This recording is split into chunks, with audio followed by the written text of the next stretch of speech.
espiritualistas, mastigou tudo aquilo como pôde, misturou, liquidificou e ofereceu lances deste tipo.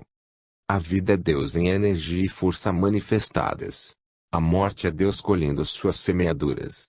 A reencarnação é Deus na seleção das almas que precisam depurar-se. Natureza é matéria de Deus, é Deus Mãe Abhuanda, Leques Umbanda. Catecismo. Rio, 1954, página 48. Como no cristianismo, no brahmanismo e noutras religiões, o Espírito Supremo, o Absoluto, é trino, e em Umbanda os seus três aspectos têm as seguintes denominações: o Batalá, corresponde ao Pai; no cristianismo, ao Brahma; no hinduísmo, ao Osíris; na trindade dos antigos egípcios, Oxalá, correspondendo ao Filho; no cristianismo, a Vishnu; no hinduísmo, a Horus; na trindade egípcia, o Filho é Cristo; no catolicismo e Jesus; no kardecismo, Lufá, corresponde ao Espírito Santo; no catolicismo, Isis; na trindade dos egípcios, Maia; no hinduísmo. Catecismo de Umbanda, Rio, 1954, sem indicação de autor. A antropologia dos terreiros se caracteriza pela filosofia da pluralidade das existências. A quarta conclusão unanimemente aprovada pelo Congresso do Espiritismo de Umbanda soa assim: sua doutrina baseia-se no princípio da reencarnação do espírito em vidas sucessivas na Terra, como etapas necessárias à sua evolução planetária. E a mesma doutrina de Aki.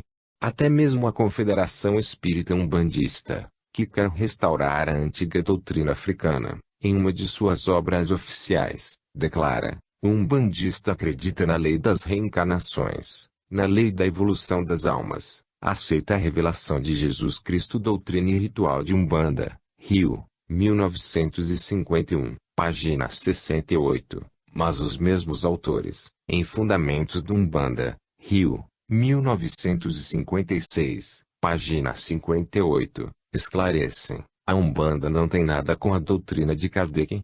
De sua parte, Immanuel Zespo, o codificador de Umbanda, ensina que o Espiritismo de Umbanda aceita integralmente a revelação kardeciana. O que é Umbanda? Rio, 1949, página 47. E na página 51 escreve: dos diversos tipos de espiritualistas existentes no mundo, o umbandista é dos que praticam a mediunidade espiritualista, e, como os espíritas, o umbandista comunica-se com os desencarnados, aceita a lei das reencarnações, aceita a doutrina do Evangelho, e procura praticar a caridade como a entendeu Kardec. A Umbanda aceitou a comunicação com os desencarnados, a terceira revelação kardeciana, absorvendo do Espiritismo todos os seus ensinamentos. No meio de tantas ideias confusas e afirmações contraditórias, há, no entanto, este princípio comum a todos: a evocação dos falecidos para confabular com eles. E neste ponto, apenas neste, se identificam com a que são espíritas. E para qualificar-se como espíritas podem os umbandistas apoiar-se em não poucas palavras de Aki que já vimos. 12. Este é o confuso universo espiritista. A verdade é que, depois de Aki, não apareceu outro, igual a ele na clareza da exposição, na elegância do estilo e na capacidade de raciocínio. Existem ainda outras organizações não diretamente espiritistas, mas que em suas práticas e doutrina muito se aproximam do espiritismo. Lembro algumas. O Círculo Esotérico da Comunhão do Pensamento foi fundado em 27/6/1909, pelo Sr. Antônio Olívio Rodrigues. Tem sua sede central em São Paulo e possui mais de 1.500 centros, eles dizem tátuas, espalhados por todo o Brasil, com quase 500.000 de sócios inscritos. Estão também firmemente centrados na ideia da reencarnação. A Teosofia, fundada por Helena Petrovna, casada com o general russo Blavatsky, do qual se separou um ano depois, mas conservou o nome. Esteve em Paris, onde se transformou em médium espírita e entrou no grupo de Allan Kardec, herdando sua doutrina reencarnacionista. No Brasil a Teosofia está dividida. Os Rosacruzes. Temos no Brasil várias organizações diferentes de Rosacruz. A mais difundida é a MORC, Antiga e mística Ordem Rosicrucis, fundada em 1915, em Nova York, por Harvey Spencer Lewis, 1883 a 1939. Também adota a doutrina da reencarnação. Temos ainda a Fraternidade Rosacruz, fundada por Max Zendel, nos Estados Unidos, que se havia separado de Rudolf Steiner, criador da antroposofia. E temos mais, a Ordem dos Iluminados, a Ordem Esotérica do Mentalismo, a Ação Cristã Evolucionista, o Energismo, o Neopitagorismo, a Logosofia, o Yogismo, várias organizações de ocultismo, astrologia e outras artes divinatórias. Entendo agora bem estas palavras do apóstolo na segunda carta a Timóteo, capítulo 4, versículos 3 a 4. Virá um tempo em que alguns não suportarão a sã doutrina, pelo contrário, segundo os seus próprios desejos, como que sentindo comichão nos ouvidos, se rodearão de mestres. Desviarão os seus ouvidos da verdade, orientando-se para as fábulas. Ou estas de Jesus Cristo: eu vim em nome de meu Pai, mas não me acolheis. Se alguém viesse em seu próprio nome, vós o receberíeis. Como podereis crer, vós que recebeis glória uns dos outros, mas não procurais a glória do Deus único? A evocação. Vimos que a evocação ou a manifestação provocada das almas dos falecidos, que são os espíritos do Espiritismo, especifica, caracteriza e define o movimento suscitado por Allan Kardec. Sem evocação não há espiritismo. A evocação é a base da doutrina exposta em O Livro dos Espíritos, como se afirma no próprio subtítulo, segundo os ensinos dados por espíritos superiores com o concurso de diversos médiuns, e como se explica amplamente na introdução. Em 1861 Aki publicou sua segunda obra considerada fundamental, O Livro dos Médiuns, com este significativo subtítulo, Guia dos Médiuns e dos Evocadores.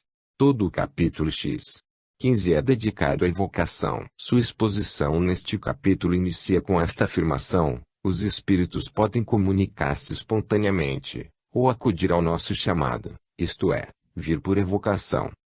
Nestas palavras já temos uma espécie de definição do termo evocação, acudir ao nosso chamado. Lembra em seguida aqui que algumas pessoas acham que se deve deixar de chamar por determinado espírito, pois nenhuma certeza poderíamos ter de entrarmos realmente em comunicação com o espírito desejado, já que estamos rodeados de espíritos brincalhões e galhofeiros que se aproveitariam da oportunidade para nos enganar. Por isso, dizem, seria melhor fazer uma evocação muito genérica e esperar que determinado espírito se apresente então espontaneamente. Aki não nega este tipo de manifestações espontâneas que, no entanto, sempre seria provocado ou produzido mediante o médium, mas não concorda com o parecer que acabara de expor, primeiramente, porque há sempre em torno de nós espíritos, as mais das vezes de condição inferior, que outra coisa não querem senão comunicar-se. Em segundo lugar, e mesmo por esta última razão, não chamar a nenhum em particular é abrir a porta a todos os que queiram entrar. Numa assembleia, não dar a palavra a ninguém é deixá-la livre a toda a gente. Sabe-se o que daí resulta.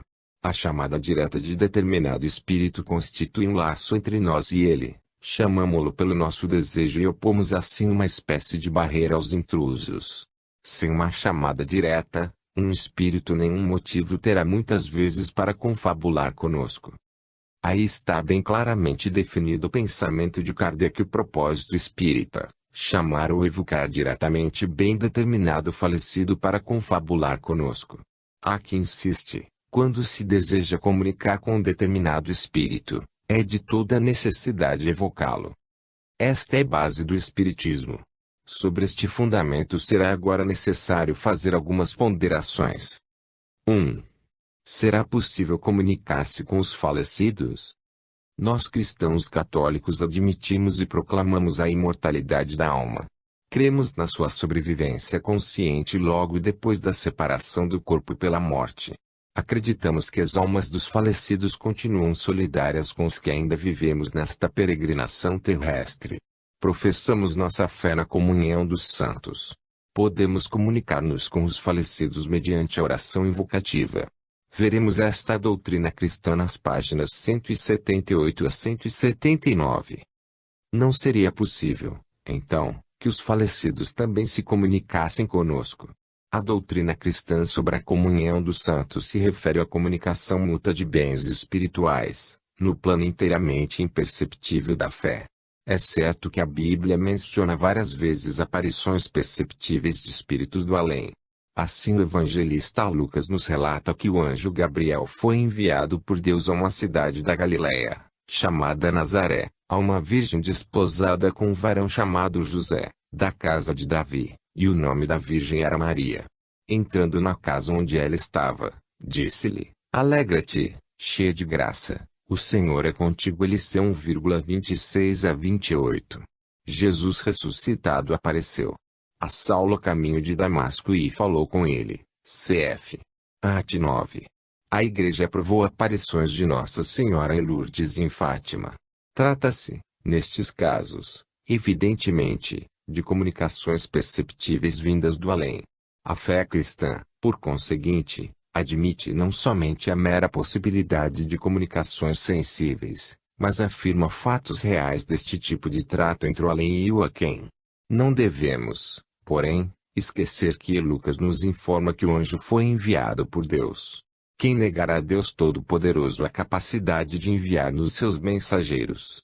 Quando Deus manda, a iniciativa é sua, e a consequente manifestação do além toma para nós um caráter espontâneo.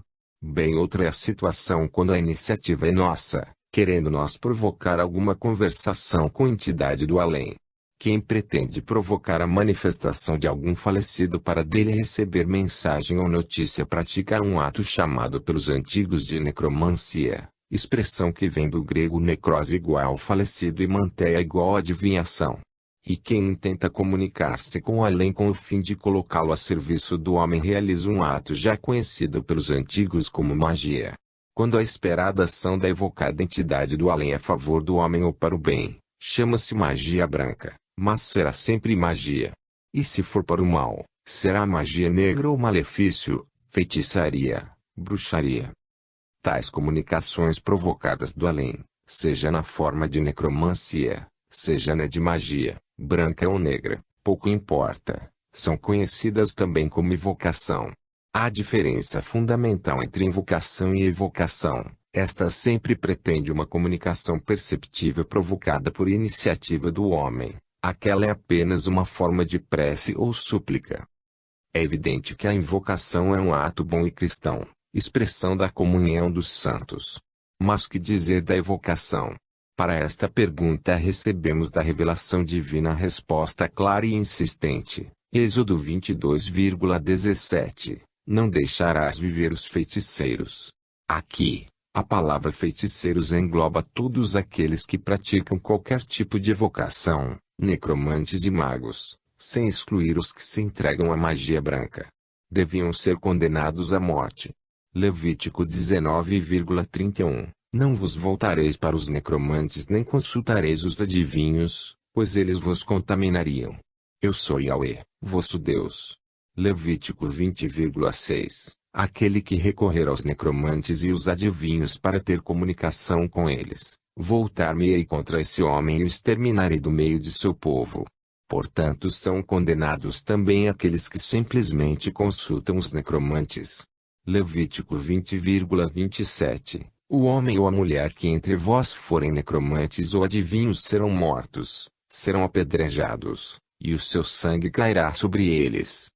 Deuteronômio 18,10 a 14. Que em teu meio não se encontre alguém que faça presságio, oráculos, adivinhação ou magia, ou que pratique encantamentos, que interrogue espíritos ou adivinhos, ou evoque os mortos, pois quem pratica essas coisas é abominável a Yahweh, e é por causa dessas abominações que Yahweh teu Deus os desalojará em teu favor.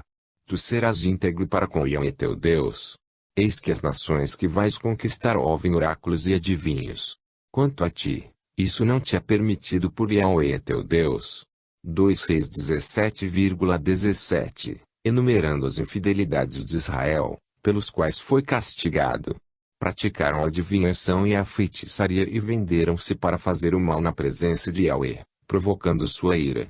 Então Yahweh irritou-se sobremaneira contra Israel e arrojou para longe de sua face. 2 Reis 21,6 Descrição dos crimes do rei Manassés. Praticou encantamentos e adivinhação, estabeleceu necromantes e adivinhos e multiplicou as ações que Yahweh considera más, provocando assim a sua ira. Isaías 8,19-20 O profeta se levanta contra aqueles que dizem: consultai os necromantes e os adivinhos que sussurram e murmuram. Destaque especial merece a consulta do rei Saul a necromante de Endor, narrada em LSM 28,13-25.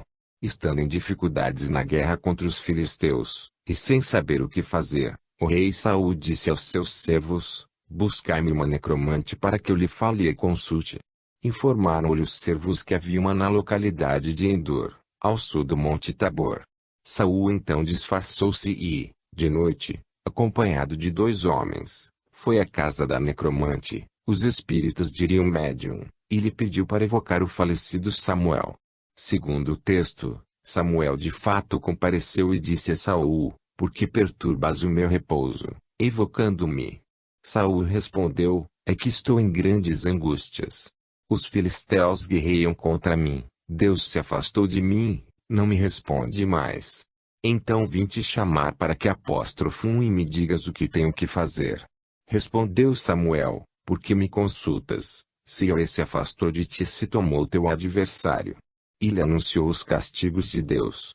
Em Eclesiástico 46,20 lemos a respeito deste caso de evocação: mesmo depois de morrer, Samuel profetizou, anunciou ao rei Saul seu fim, do seio da terra elevou sua voz para profetizar, para pagar a iniquidade do povo. Segundo os textos citados, parece que se deve admitir que o falecido Samuel, evocado pela necromante de Endor, realmente compareceu. Todo o contexto, todavia, deixa evidente que se trata de caso excepcional, sendo a evocação não a causa, mas a ocasião aproveitada por Deus para autorizar o comparecimento do falecido profeta e anunciar os castigos ao rei desobediente e infiel. Deste episódio singular não se pode inferir que nos outros casos os necromantes e magos conseguissem de fato fazer comparecer os falecidos evocados. Aliás, em 1 Crônicas 10,13-14, somos assim informados acerca do fim do rei. Saul pereceu por se ter mostrado infiel para com Yahweh, não seguir a palavra de Yahweh e, além disso, interrogar e consultar uma necromante. Não consultou a Yahweh, que o fez perecer e transferiu a realizar Davi, filho de Jessé. Clara, repetida, enérgica e severíssima é, pois, a proibição divina de evocar os falecidos. E este mandamento divino não foi revogado na nova aliança. Eis alguns exemplos. Em Atos 13,6-12, Paulo e Barnabé encontram em Patos um judeu mago e falso profeta, que se opunha à missão apostólica dos dois. Paulo, repleto do Espírito Santo, lhe disse: o filho do diabo, cheio de toda falsidade e malícia, inimigo de toda justiça, não cessas de perverter os retos caminhos do Senhor. Eis que agora o Senhor faz pesar sobre ti a sua mão. Em Atos 16,16-18, Paulo, estando em Filipos, dá com uma jovem escrava que tinha um espírito de adivinhação e obtinha para seus amos muito lucro, por meio de oráculos. Paulo disse ao espírito que estava na jovem: eu te ordeno em nome de Jesus Cristo, sai desta mulher. E o espírito saiu no mesmo instante. Em Atos 19,11-20 descreve-se a atividade e a pregação de Paulo em Éfeso. Com esse resultado, muitos daqueles que haviam crido vinham se confessar e revelar suas práticas. Grande número dos que se haviam dado à magia amontoavam seus livros e os queimavam em presença de todos. E estimaram o valor deles em 50.000 peças de prata. Deviam ser muitos os livros de magia. O fato de eles queimarem estes livros só se explica se admitirmos que o apóstolo falou fortemente contra as práticas da magia. Na carta aos Gálatas, 5,20-21, declara o mesmo apóstolo que os que praticam a magia não herdarão o reino de Deus. E São João, no Apocalipse, revela que a porção dos magos se encontra no lago ardente de fogo e enxofre, 21,8, e que, na hora do julgamento, os magos ficarão de fora da cidade eterna. 22,15. Posteriormente, a Igreja sempre se manteve fiel a esta rigorosa interdição divina de evocar os falecidos. No último concílio, o Vaticano II, em 1964, a Constituição Lumen Gentium, temendo que a doutrina sobre nossa comunicação espiritual com os falecidos pudesse dar aso a interpretações do tipo espiritista, acrescentou ao texto do N. 49 a nota N. 2, contra qualquer forma de evocação dos espíritos, coisa que, esclareceu a comissão teológica responsável pela redação do texto, nada tem a ver com a sobrenatural comunhão dos santos. A comissão definiu então mais claramente o que se proibia, a evocação pela qual se pretende provocar, por meios humanos, uma comunicação perceptível com os espíritos ou as almas separadas, com o fim de obter mensagens ou outros tipos de auxílio.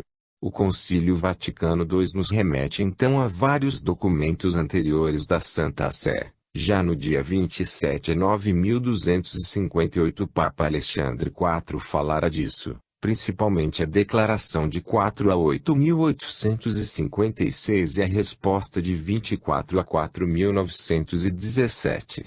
Na Declaração de 48 a 1856, precisamente quando o Acre se iniciava no Espiritismo, era repetida a proibição de evocar as almas dos mortos e pretender receber suas respostas.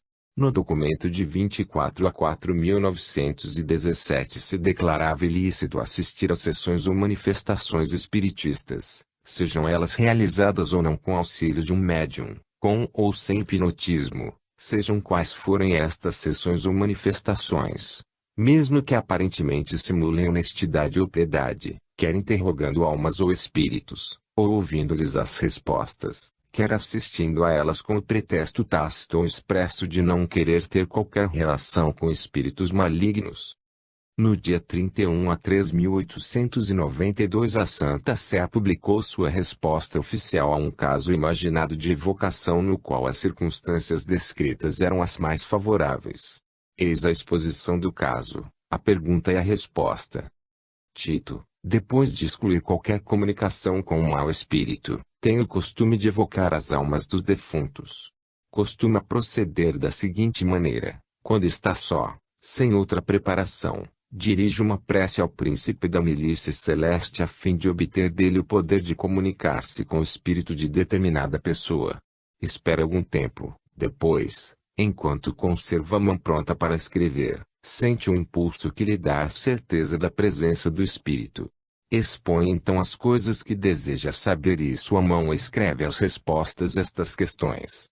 Tais respostas concordam inteiramente com a fé católica e a doutrina da Igreja acerca da vida futura. Geralmente elas falam sobre o estado em que se encontra a alma do tal falecido, pedem sufrágios etc. É lícito proceder desta maneira? A resposta oficial, aprovada pelo Papa Leão XIII, foi categórica: o que foi exposto não é permitido. 2. Rejeição cristã da revelação mediante falecidos. Por que tão rigorosa interdição? Não poderíamos ser positivamente ajudados pela instrução dos falecidos? Ou quererá Deus deixar-nos na ignorância acerca dos acontecimentos depois da morte? O próprio Jesus nos deu a resposta na parábola do pobre Lázaro e do rico Epulão, cf. LC 16,19-31. Ambos morrem e são julgados, cada um de acordo com a vida que levou nesta terra. Lázaro foi levado pelos anjos ao seio de Abraão, isto é, ao céu. O rico avarento é condenado ao inferno. A diferença entre os dois, depois da morte, é grande. O falecido rico gozador implora: Pai Abraão, tem piedade de mim e manda que Lázaro molhe a ponta do dedo para me refrescar a língua, pois estou torturado nesta chama. Mas a separação entre ambos é definitiva e a comunicação, impossível. A resposta do céu é clara e dura: entre vós e nós existe um grande abismo, de modo que aqueles que quiserem passar daqui para junto de vós não o podem, nem tampouco atravessarem os de lá até nós ver. 26. O falecido Epulão insiste num pedido com filantrópica proposta: Pai, eu te suplico, envia então Lázaro até a casa de meu pai, pois tenho 5 irmãos, que ele os advirta, para que não venham eles também para este lugar de tormento. Era uma sugestão que parecia muito boa. Estabelecer-se-ia um útil intercâmbio entre os do além, com seus novos conhecimentos, e os da terra, sempre necessitados de esclarecimento e orientação. No entanto, a resposta do céu é seca. Eles têm Moisés e os profetas, que os ouçam. V. 29. Mas o proponente insiste, com uma justificação: não, pai Abraão, se alguém dentre os mortos for procurá-los, eles se converterão. A razão parecia óbvia. É a solução proposta também pelos atuais movimentos espiritistas. Se é verdade que as almas dos falecidos sobrevivem conscientemente e que elas continuam solidárias conosco, afirmações que são corroboradas pela Bíblia e ensinadas pela Igreja Católica, por que não poderia o Criador escolher esta via para trazer revelações úteis do além? A resposta do céu, entretanto, segundo Jesus, é sem rodeios: se não escutam nem a Moisés nem aos profetas, mesmo que alguém ressuscite dos mortos, não se convencerão. V. 31. É a rejeição pura e simples da via espiritista. Deus certamente quer que todos os homens sejam salvos e cheguem ao conhecimento da verdade. 1 Tm 2,4. Ele não quer deixar-nos na ignorância. Mas o Criador dos homens escolheu outra via para instruí-los sobre o sentido da vida e o destino eterno. Na Constituição Dogmática Dei Verbum, de 1965, o Concílio Vaticano II resume no N. 2 assim: o plano divino da revelação, aprove a Deus, em sua bondade e sabedoria, revelar-se a si mesmo e tomar conhecido o mistério de sua vontade, cf. Ef 1,9, pelo qual os homens, por intermédio de Cristo, o Verbo feito carne, e, no Espírito Santo, têm acesso ao Pai e se tornam participantes da natureza divina.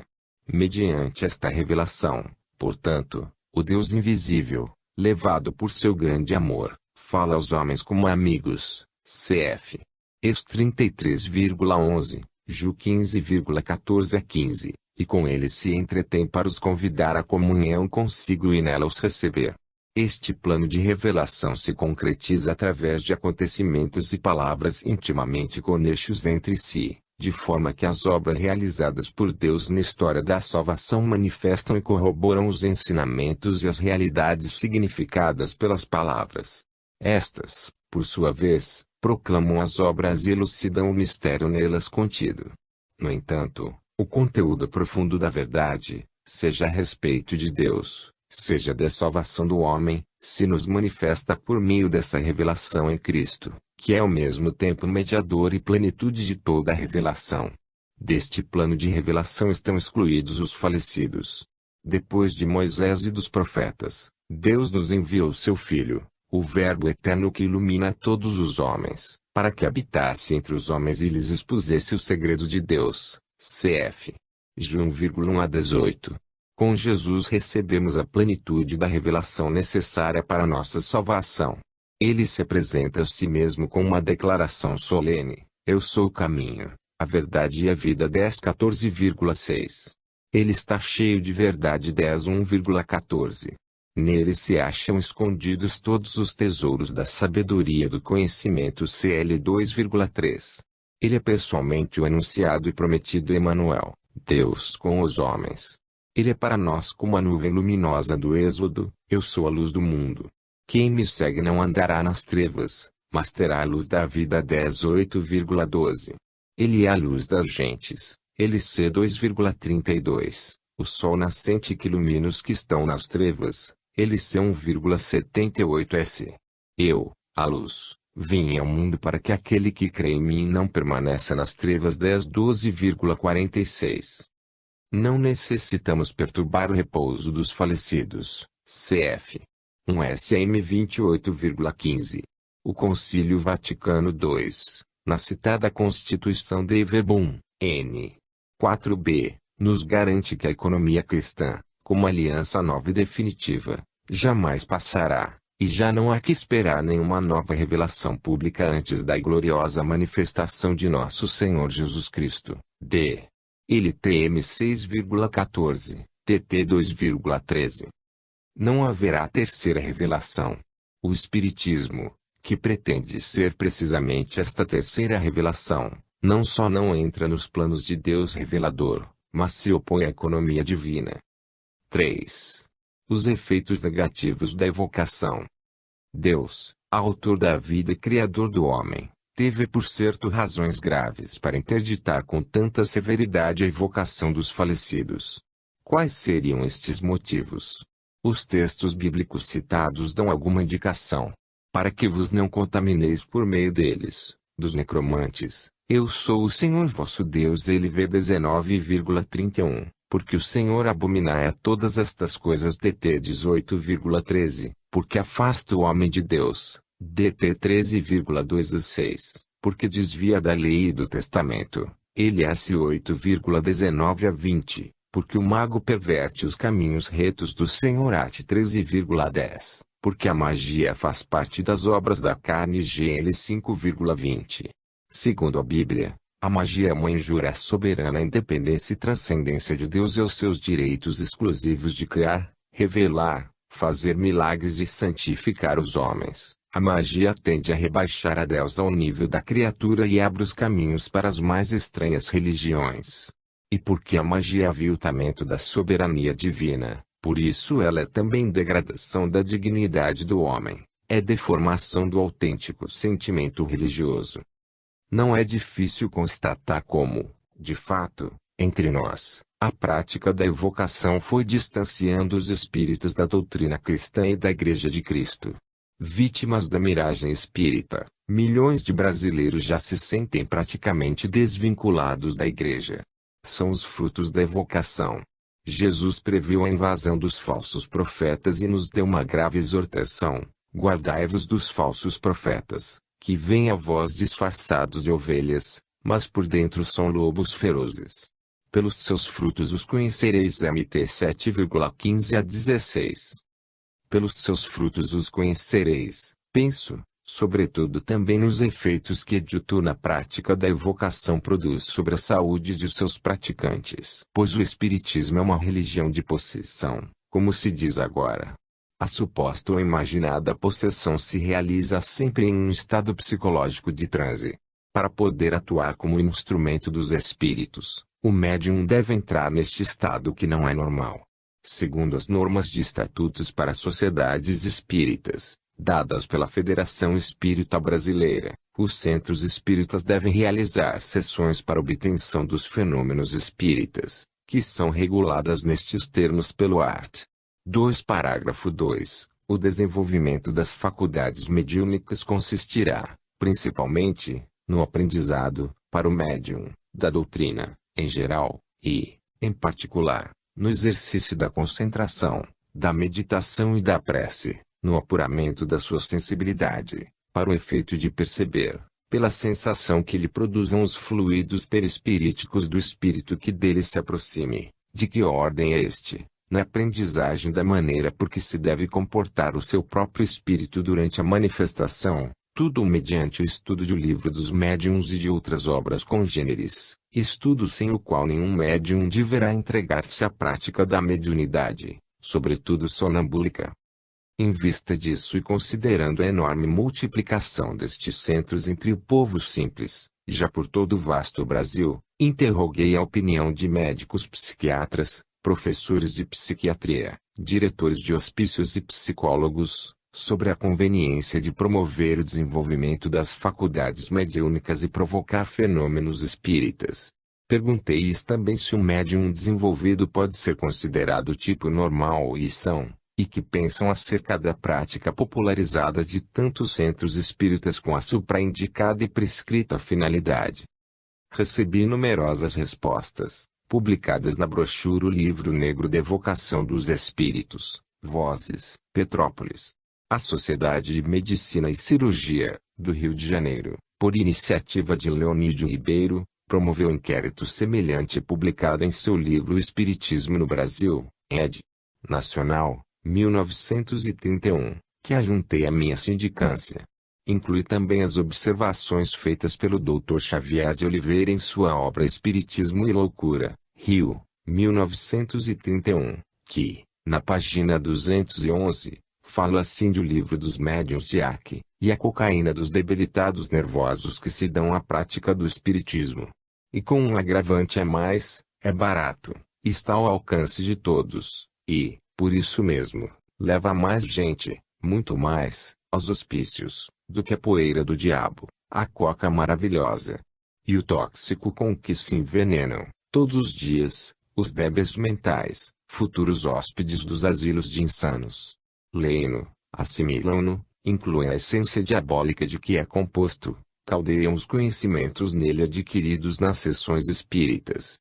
Falando da proporção que agora cabe ao espiritismo como fator imediato de alienação mental de feição puramente religiosa, revela que é, de muito, muitíssimo, 100 vezes, 1000 vezes superior a de todas as outras seitas reunidas, e, atualmente, praticadas em todo o mundo. Página 15.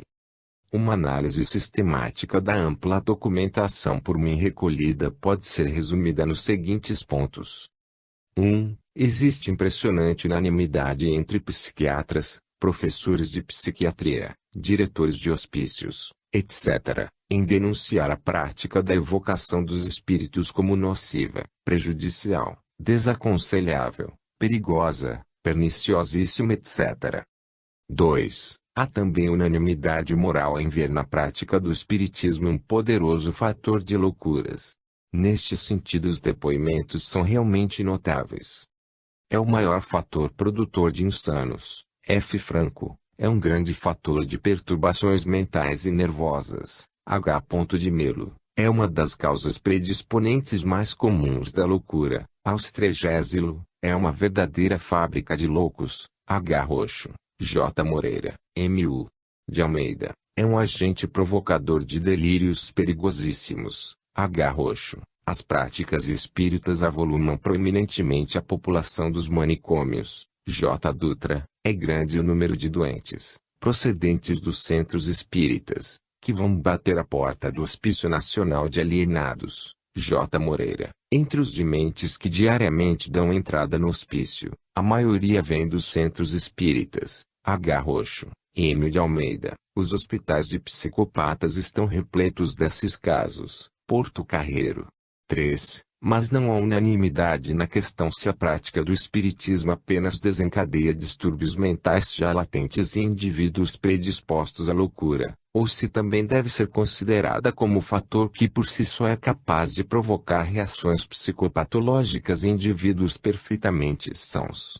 Nem todos se pronunciaram sobre esta questão, mas todos concordam em dizer que a sessão espírita é a melhor oportunidade para desencadear enfermidades mentais latentes.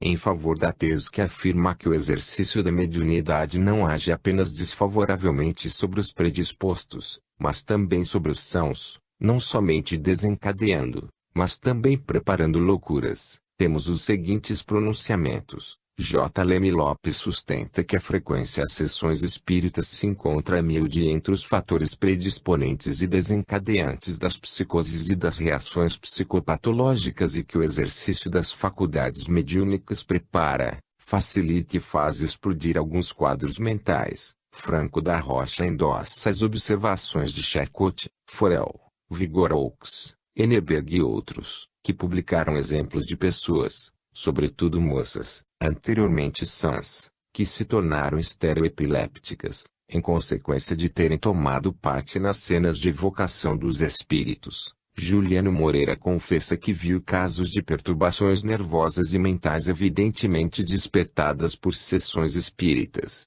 J. Dutra pensa que as práticas espíritas exageradas preparam a loucura. Austrégésilo declara que o espiritismo é uma das causas predisponentes mais comuns da loucura. Xavier de Oliveira garante que dos casos por ele estudados no pavilhão de assistência a psicopatas, 1.723 pessoas enlouqueceram só e exclusivamente pelo espiritismo. Henrique B. Roxo insiste, uma coisa a discutir é se estas pessoas já não eram doentes mentais antes da sessão. Não, absolutamente. Não apresentavam antes qualquer perturbação mental. Depois repete, raramente o indivíduo era alienado antes do espiritismo.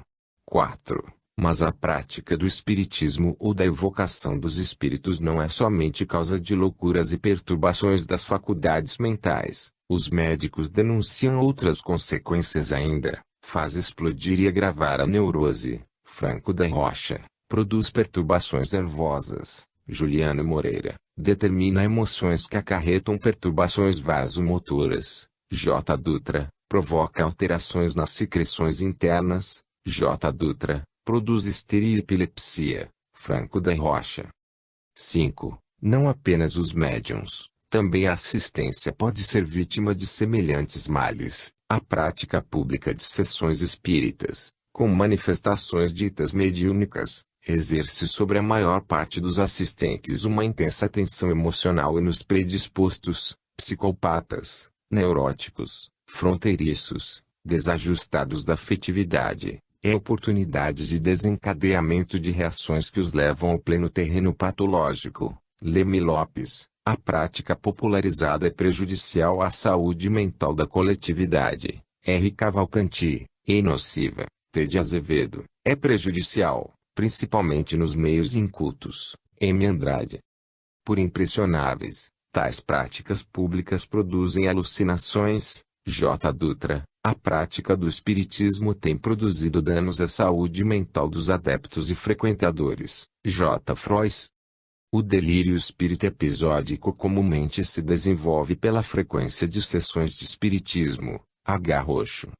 As sessões espíritas finalizam sempre com crises de nervos e um estado geral de excitação mais ou menos intenso. H. Roxo.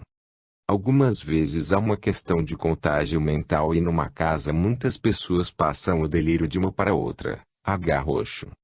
Temos observado um sem número de débeis mentais apresentarem surtos delirantes após presenciarem sessões espíritas ou delas participarem ativamente. Pacheco e Silva. 6. Há unanimidade quase total em qualificar a pessoa de médium como tipo anormal, insano, neurótico, desequilibrado, degenerado, histérico etc. Os médiums são os neuróticos de certa classe, histéricos e obsessivos. A Garcia, o médium deve ser considerado como uma personalidade anormal, predisposto a enfermidades mentais, ou já portador de psicopatias crônicas ou em evolução. R. Cavalcanti, o médium não pode ser considerado como tipo normal e são. D. Araújo. O M. Andrade, o médium torna-se um neurastênico, autômato, visionário, abólico. F. Franco, o médium nunca pode ser normal. F. Franco.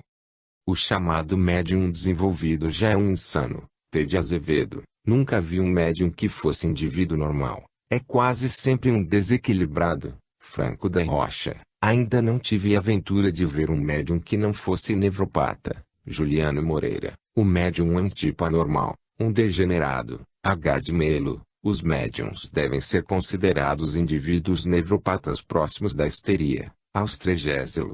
7. Com particular veemência é unanimemente condenado o desenvolvimento e o exercício das chamadas faculdades mediúnicas, pois esta prática exalta qualidades patológicas latentes. J. Garcia. Sugestiona as pessoas simples. J. Garcia. Em doentes mentais precipita a psicose e dá colorido especial aos delírios. J. A. Garcia. É causa frequente de perturbações psicológicas. D. Araújo. Retarda o tratamento dos pacientes. R. Cavalcanti. Põe em evidência enfermidades mentais preexistentes. R. Cavalcanti. É o principal responsável pela transformação psicológica que prepara, facilita e faz explodir alguns quadros mentais. Leme Topes. Exerce sobre a maior parte dos assistentes uma tensão emocional. Leme Lopes. Age como fator desencadeante de distúrbios mentais em indivíduos predispostos. M. Andrade. É danoso para o organismo do médium. F. Franco. Produz personalidades estereoepilépticas. Franco da Rocha. Prepara o automatismo. Franco da Rocha. Produz perturbações nervosas e mentais. Juliano Moreira. Concorre para alucinação. J. Dutra. Determina emoções que acarretam perturbações vasomotoras. J. Dutra. Provoca concentração psíquica e estados de abstração. J. Dutra. Altera as secreções internas. J. Dutra, predispõe para a loucura, austrégésilo, provoca delírios perigosíssimos, arroxo, agrava muitos estados mentais já iniciados por pequenos distúrbios psíquicos, austrégésilo. 8. Todos são unânimes também em declarar que o exercício abusivo da arte de curar pelo espiritismo acarreta perigos para a saúde pública. 9. Em vista de tudo isso reclamam ou apoiam medidas públicas de profilaxia contra a proliferação de centros espíritas como nocivos à saúde pública. Considero a prática do espiritismo um grave problema social no Brasil. D. Araújo. As sessões públicas de mediunidade deveriam ser interditadas. Leme Lopes. Os excessos nocivos deveriam ser coibidos. P. Azevedo. É urgentíssima uma medida pública neste sentido. F. Franco. A lei devia tolher-lhe a marcha. H. de Melo. Os prejuízos que o espiritismo traz à saúde pública são evidentes. Porto Carreiro. Julgo indispensável e urgente que se estabeleçam leis que regulem esse caso. Ele da Cunha. É uma prática perniciosíssima, que deveria ser combatida a todo transe. Por isso que, sob prejudicial à saúde pública, contribui para a ruína de muitos lares e dá margem a explorações as mais ignóbeis. Pacheco e Silva. O poder público não pode ser indiferente à ruína nervosa, senão à alienação daqueles sobre os quais lhe é missão velar, os inocentes, incautos, crédulos, que desses espetáculos e dessas sugestões podem ser vítimas. Afrânio Peixoto. Deus, autor do homem, tinha, pois, motivos graves para proibir a evocação. A posterior experiência comprova a sabedoria desta disposição divina. Ademais, veremos no próximo capítulo que esta evocação é perfeitamente inútil. O fundamento espírita da doutrina. A doutrina espírita pretende basear-se sobre a evocação dos espíritos. Nisto precisamente os espíritas distinguem sua filosofia das outras, em que estas são produto da simples e pura especulação falível da razão humana, enquanto a filosofia deles seria o resultado da revelação dos espíritos do além, que se teriam comunicado com a humanidade por meio de certas pessoas especialmente aptas para isso e que por esta razão receberam a denominação de médiuns. Numerosos médiuns serviram e continuam a servir de intermediários entre a humanidade e os espíritos reveladores. Muitos e de variada capacidade intelectual e moral foram também os espíritos do além que nos teriam falado. Estas múltiplas e diferenciadas comunicações recebidas pelos médiuns foram estudadas, selecionadas, coligidas e codificadas em um só corpo doutrinário pelo Sr. Hipólito Leão Denizar Rivail, que as publicou em vários livros, sob o pseudônimo de Allan Kardec que, por isso, é denominado codificador da doutrina espírita.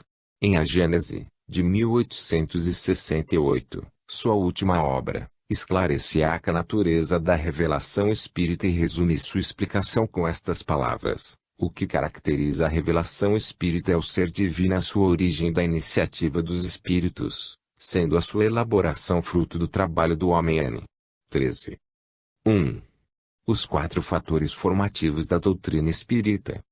É, pois, a doutrina espírita o resultado de um complexo de 4 fatores, que devem ser estudados com muito cuidado. 1. O fato da evocação dos espíritos. 2. O instrumento da revelação espírita, ou o médium. 3. Os próprios espíritos que se comunicam. 4. A codificação das mensagens. Por conseguinte, para que a doutrina espírita ou qualquer outra mensagem do além apresente garantias de credibilidade ou aceitabilidade, é de todo indispensável saber: 1. Se a evocação dos espíritos é um fato indiscutivelmente demonstrado. Qualquer dúvida a este respeito seria um abalo total nos próprios fundamentos da doutrina espírita. A negação deste fato seria a contestação radical do espiritismo.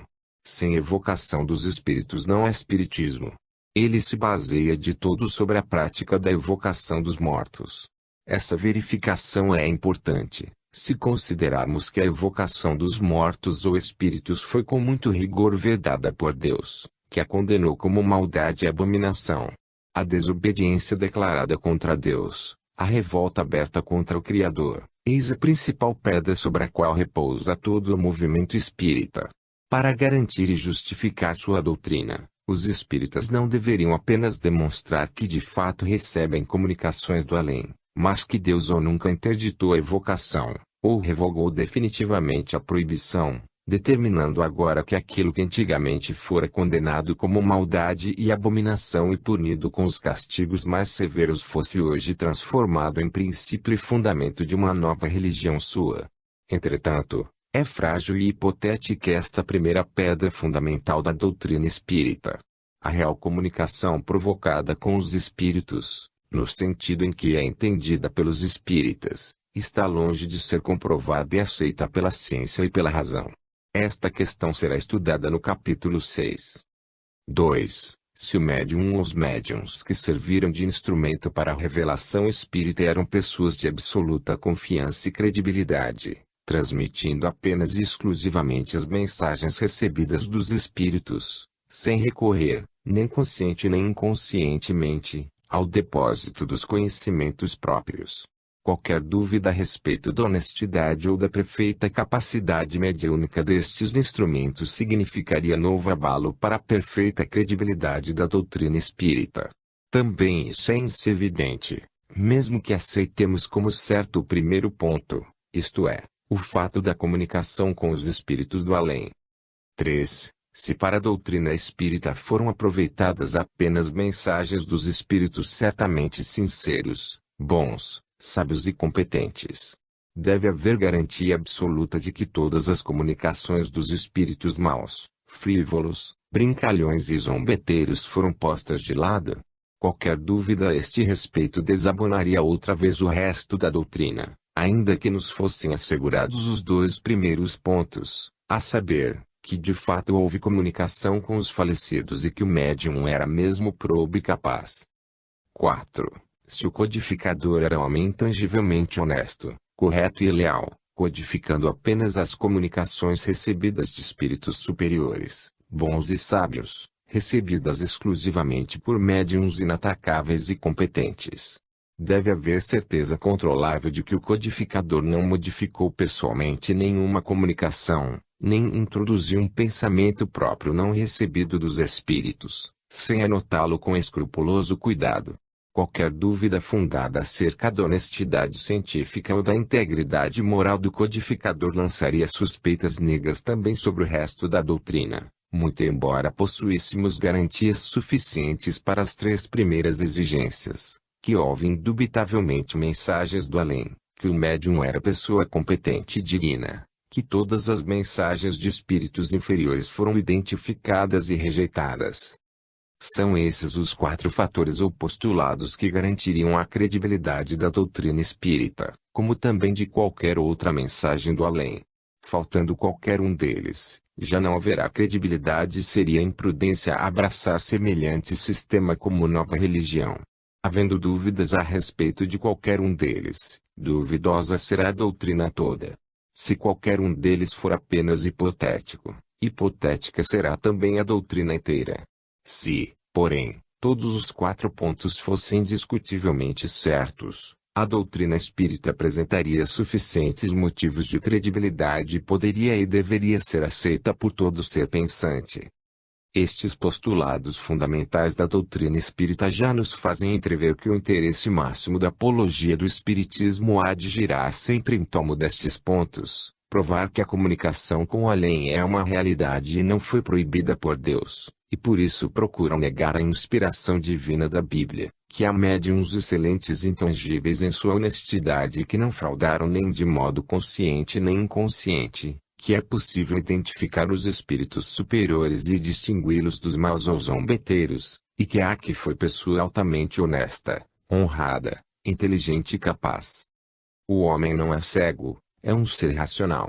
Ele deve por isso orientar a sua vida segundo os ditames da razão e não conforme os impulsos do instinto cego. Uma fé inteiramente cega, sem os motivos de credibilidade, seria irrazoável e indigna do homem. Compreendamos sem dificuldade que Deus pode comunicar-se com os homens, revelando-nos certas verdades, mesmo tais que transcendam inteiramente nossa limitada capacidade racional, impondo-nos mandamentos, prescrevendo ritos e orações etc. mas ao mesmo tempo exigimos, como postulado absoluto de nossa razão, que esse invisível Deus revelador nos apresente motivos de credibilidade, nos dê garantias e provas seguras de que não estamos sendo iludidos, mistificados e enganados. Assentimos de bom grado e com o coração agradecido a tudo que Deus nos revela e manda, mas só depois de termos conseguido certeza de que foi realmente Deus quem nos falou.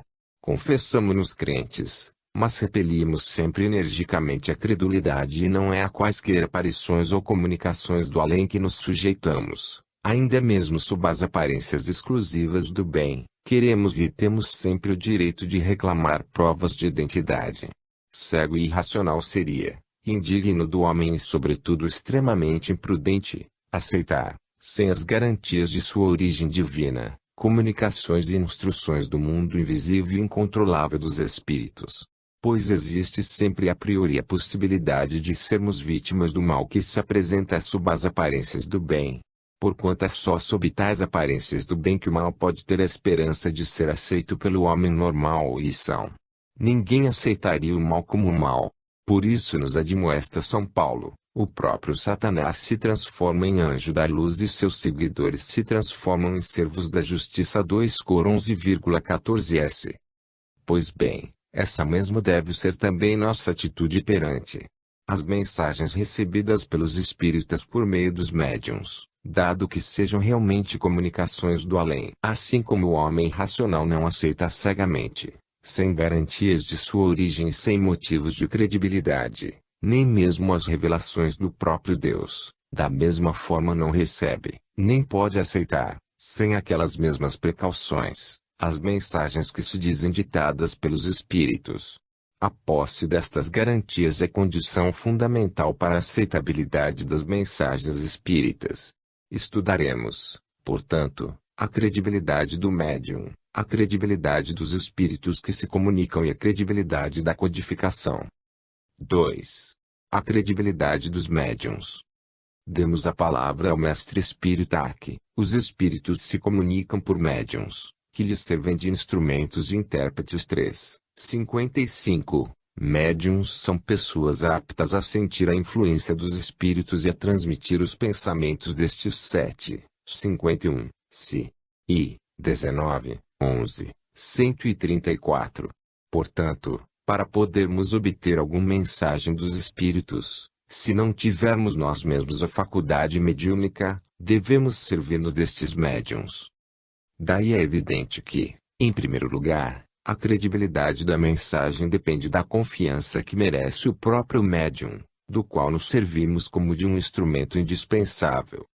A faculdade mediúnica, esclarece-a que, é uma propriedade do organismo e não depende das qualidades morais do médium. 2. 237, cf.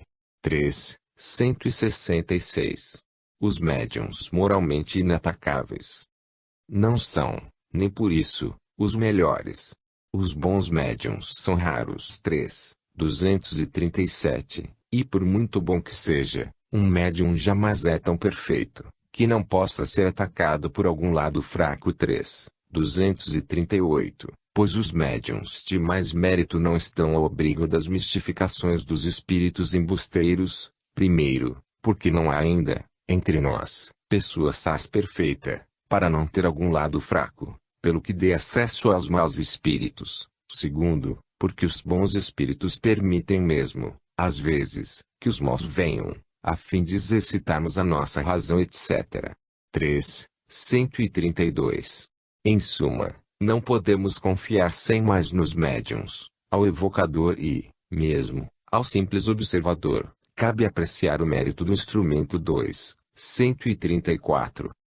E assim a primeira grande dificuldade será encontrar um médium, que não só disponha de uma faculdade mediúnica bem desenvolvida, mas que seja ao mesmo tempo moralmente inatacável e digno de confiança, para que possa servir de instrumento para um negócio tão importante e sério que é o de receber novas revelações do além. Pois, como reconhece o próprio Arque, nada se prestaria melhor ao charlatanismo e à trapaça do que semelhante ofício. 3. 343.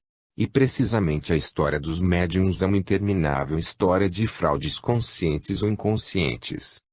1. Fraudes conscientes. Longe de mim afirmar que todos os fenômenos mediúnicos são efeitos da fraude consciente. Quero salientar apenas a existência